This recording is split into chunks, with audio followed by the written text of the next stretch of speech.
In addition to the street hooliganism that we see over and over on the streets of America, this movement also has a political ideology that is agitating for a violent political revolution. It's been 4 weeks since my beating and robbery outside the Justice Center, ironically. There's not been a single arrest. I don't know. I don't want to be cynical about the police investigation, but this has been a pattern of incidents of Antifa violence in this city that never results in arrests or charges. That was conservative journalist Andy Ngo this morning calling for more police action 1 month now after he was violently attacked while covering an Antifa protest in Portland, Oregon.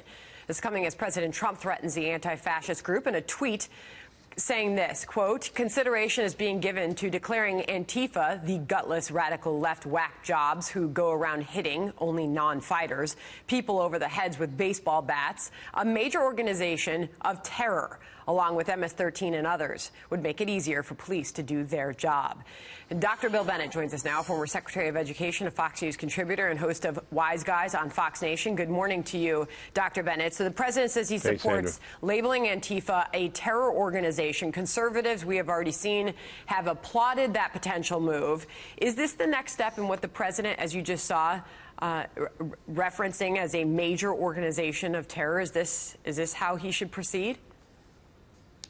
Yeah, maybe. Certainly let the Justice Department look at it. Some of the hallmarks are there.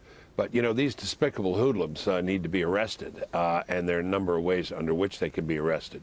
My only difficulty, and it's not an objection to this, I think it may be right to call them a terrorist group, is that this doesn't give any more courage or backbone to the local authorities. Problem with the mayor there in Portland, Oregon, and maybe in the police. Look at the police situation in New York. You know, which is, I think, on Mayor de Blasio's record and hook. So it's good to act at the federal level, but you got to act at the local level, too. These despicable hoodlums should have been arrested on the spot, and there was authority there to do that. You know, Dr. Bennett, Wall Street Journal editorial board penned this piece, Portland's Antifa impunity. No one's been charged in the assault on journalist Andy Ngo. And, of course, that's what we're talking about right now. And it starts out by saying they think of themselves as a tolerant, progressive city. It ends the piece by saying Portland's got to do something to deter this political violence, or they're just going to get more of it. Are they going to get that message? Yeah.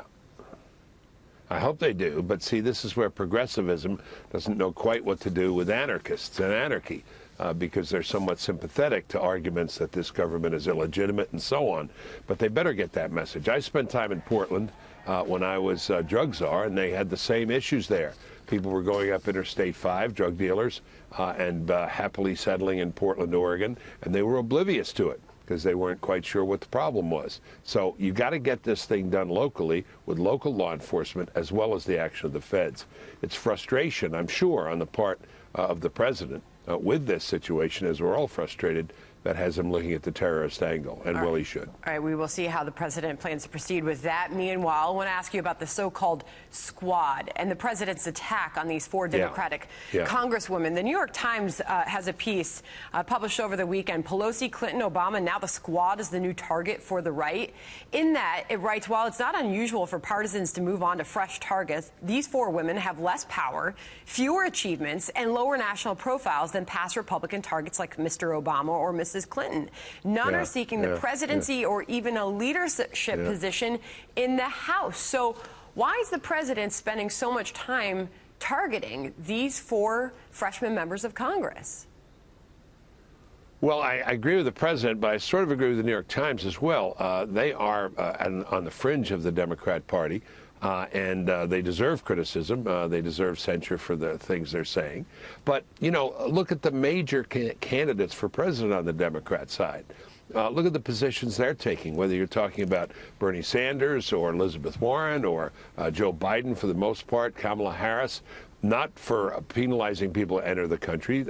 Raise your hand if you think that should be taken away. That's not illegal anymore. They raise their hands. How about unlimited benefits for all those people? Yep, raise their hand again. How about getting rid of private health insurance? Yep. You don't need to go to the fringe in order to make the point about the Democratic Party going off the cliff.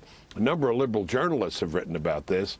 Even Tom Friedman of the New York Times wrote, a lot of my friends are saying Trump's going to get reelected because our major candidates are taking these very crazy left-wing positions. So all I'm saying is, in addition to talking about the squad, talk about the people who are likely to be running against you, Mr. President, because they hold some of the same wacky positions. Very interesting. Before I let you go, Baltimore and this growing feud, Elijah Cummings, the president, doubling down on more tweets this morning. Where does this go? Yeah, well, it should go into an investigation of Baltimore. I hope we seize that topic and get there. When I was education secretary, there was a school in Baltimore we found where not one child was reading at grade level. I went up there as drug czar because that was the place they were giving out the clean needles. The place is a mess in many ways, in many neighborhoods. As, again, the New York Times, gee, third time I've quoted the New York Times today. That's a record. Saying that, you know, the call the tragedy of Baltimore was written in May.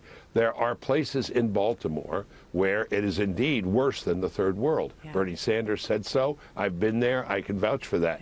Let's focus attention. Don't lose this conversation. Let's take a close look at Baltimore, at the ownership of these big cities by these liberal mayors, and let's see what they've done. Got it. We'll see where it all goes. Dr. Bill Bennett, always a pleasure. Thank you. Thank you.